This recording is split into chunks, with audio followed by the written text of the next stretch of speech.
Greg Clopton, please comment on the link correlating cardiovascular disease to dementia.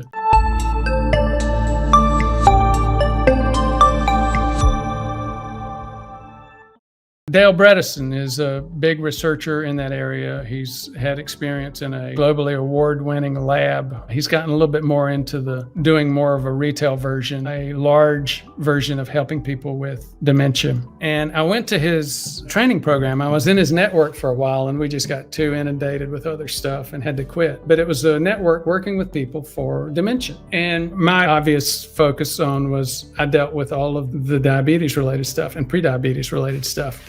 Well, he talks about 39 holes in the roof, multiple different things that cause dementia. But he also talks about all of the different things that we talk about on this channel, major causes of this problem. Let me go a little bit further and relay a conversation. So he came up to me after the course and he said, well, what do you think about the course? And I said, well, and he looked at me and he said, well, your nonverbals are telling me something. I said, yeah, okay. So it was overall really good, but I was kind of surprised because we had about 16 hours of training on dementia, the way, you look at it, the way you care for it here, the way you screen for it. He said, yeah. And I said, and you had less than an hour on prediabetes, diabetes. And he looked at me kind of funny. And I said, to me, my review of the science would be that at least half, thinking it was really a lot more, of dementia is associated with prediabetes. And he looked at me and he said, oh, I think it's a lot more than that. He said, I think it's all of it related to it as a causative issue. He said, maybe you don't know this. And I did. Went on to say, insulin is actually a part of forming memories. The mechanism that the brain cells use to form memories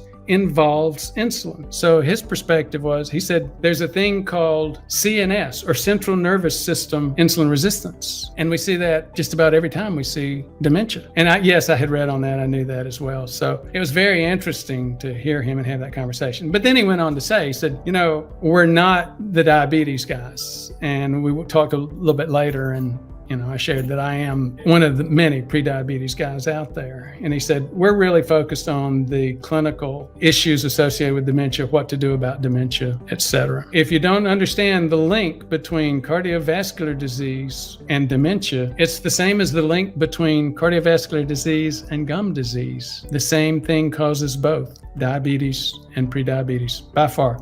Number one cause of dementia, stroke, heart attack, blindness, kidney disease, gum disease. You're starting to hear a pattern here. It's only the tissues that have arteries going to them. And by the way, one thing that I have to mention, there's just an unending amount of studies that talk about the link between diabetes or prediabetes and dementia. One thing that you have to recognize is even those numbers are way diluted. Why and how? Because none of the studies that link prediabetes to dementia are actually diagnosing prediabetes based on an insulin survey. Not one. So they have a whole bunch of people in the case group where they know they have dementia. They don't think they have prediabetes, but they actually do.